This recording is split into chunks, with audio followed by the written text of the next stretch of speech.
Esse é o episódio 3 da minha história. Precisei gravar essa introdução porque o vídeo anterior acabou rendendo bastante, acabou fluindo bastante a conversa. Falei bastante sobre a minha história, sobre a minha vida, mas são coisas totalmente importantes para você estar entendendo por que eu cheguei tão longe assim do fundo do poço, do buraco. Então, acompanhe o resto da história que está bem interessante.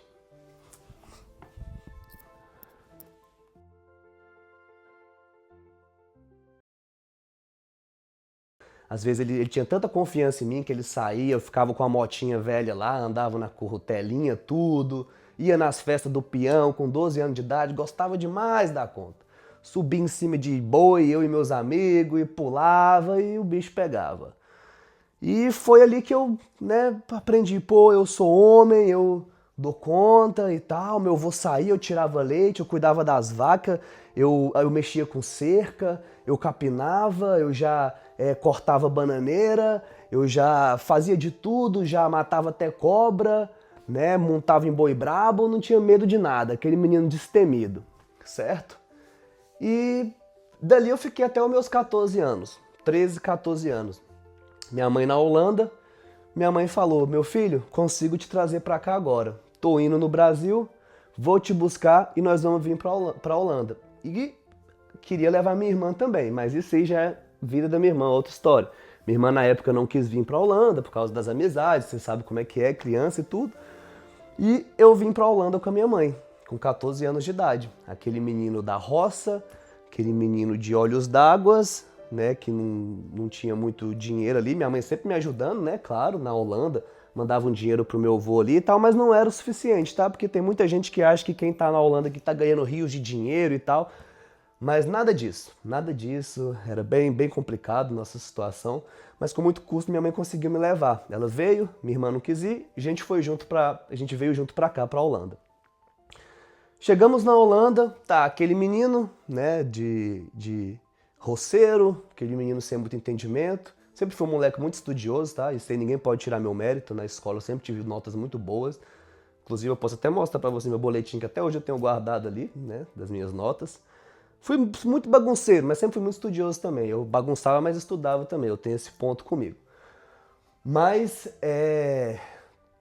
cheguei aqui na Holanda, fui pra escola, comecei a estudar, comecei a fazer novas amizades, conheci um mundo totalmente diferente. Tô na Europa, minha mãe comprou uns tênis da hora pra mim e tal, né? E só que aí eu não tinha dinheiro, eu era aquele menino que já era acostumado a trabalhar na roça, né?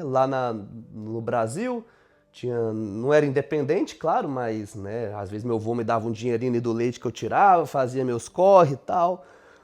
E aqui eu só estudava, cara, e muito cedo, né, Ah, eu quero falar um ponto pra vocês, antes de eu continuar a história, que talvez isso aqui seja bastante importante, sabe? Meu pai, como ele era adepto de drogas, essas coisas, eu não sei se isso aqui vem ao caso, tá, gente, mas é importante eu mencionar. Com 9 anos de idade, eu novo, ainda em Goiânia, antes disso tudo, eu vi o pessoal fumando cigarro, eu já tinha uma vontade muito grande de fumar cigarro, certo? Inclusive, eu e meu primo Rômulo, que deve estar assistindo esse vídeo aí depois também, ele lembra disso. Com 9 anos de idade, a gente abria umas latinhas de cerveja já tomava ali, só no migué. Então, assim, eu creio que isso é fator genético, tá? Isso é fator genético, por isso que se você tá pensando em ter um filho, tá pensando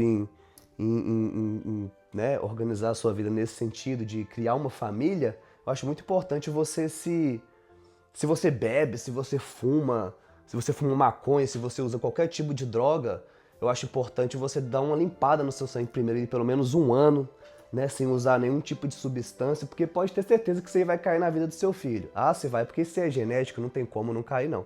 Foi o meu caso, né? Então, assim,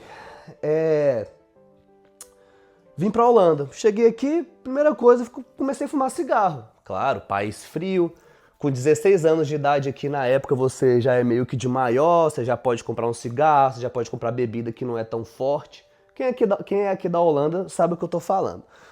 Eu comecei a fumar cigarro, depois do cigarro veio a maconha, porque a maconha eu conheci ela aqui na Holanda. Comecei a fumar maconha, né? E ali, isso com 14 anos, tá? 14, 15 anos de idade.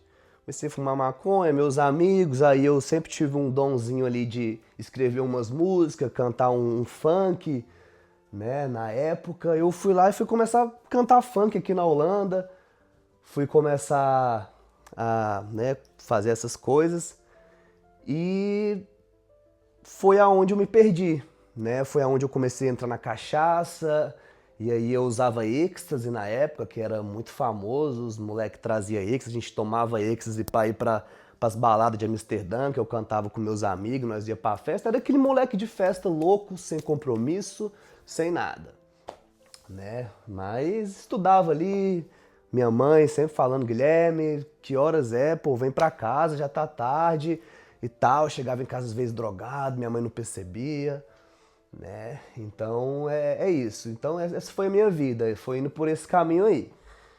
E chegou um certo ponto, eu aqui na Holanda, toda essa vida, toda essa trajetória, cheguei com 16, 17 anos de idade, deu a louca na minha cabeça, né? Eu me arrependo muito, esse aqui foi o primeiro erro crucial da minha vida.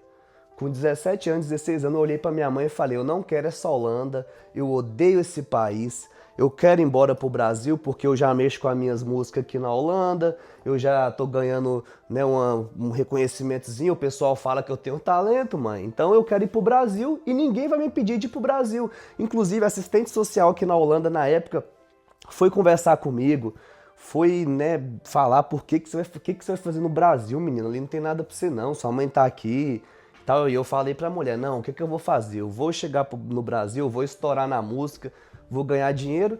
Pensamento burro, né? Pensamento de um menino que não tava tendo muita instrução ali. E o que minha mãe podia fazer, né? Na época que eu falei pra ela que eu ia voltar pro Brasil, ela falou, você não vai de jeito nenhum. Eu falei pra ela, se eu não voltar pro Brasil, eu vou tocar o terror nessa Holanda. E de fato eu já estava tocando o terror, que eu já usava droga, eu já bebia, eu já era um homem pivete, né? E ninguém botava ré de mim. O que acabou acontecendo? Voltei pro Brasil. E foi aí onde a minha vida só foi para baixo. Só foi ladeira abaixo. Voltei pro Brasil, não consegui trabalho, não consegui fazer nada da vida. Aí achei que na Holanda tava ruim, mas lá tava pior ainda. Aí fui me envolver com mais cachaça, porque aquele arrependimento de não ter voltado, minha mãe não tinha condição de me trazer de volta pra época. Vem cá, garotão. Acordou, né? Minha mãe não tinha condição de me trazer na época. E foi aonde a minha vida foi, né, foi ficando pior. E pro vídeo não ficar muito longo, eu vou estar encerrando esse vídeo aqui, minha história é muito extensa, tá? Continue aí no meu canal, que eu vou estar falando mais da minha história aí no próximo vídeo.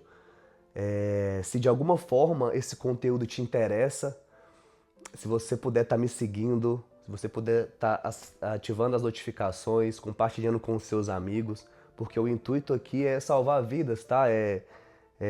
Mostrar para as pessoas que elas não precisam passar pelo mesmo caminho que eu passei, pela mesma coisa que eu passei para mudar de vida, né?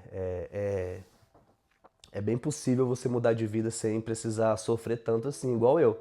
Mas eu quero sim que a minha história sirva de exemplo, né, para a geração que tá vindo, para os meninos mais novos. O meu intuito aqui é isso, tá? O meu intuito aqui é mudar vidas, é transformar vidas. E é isso. Te aguardo na próxima. Tamo junto.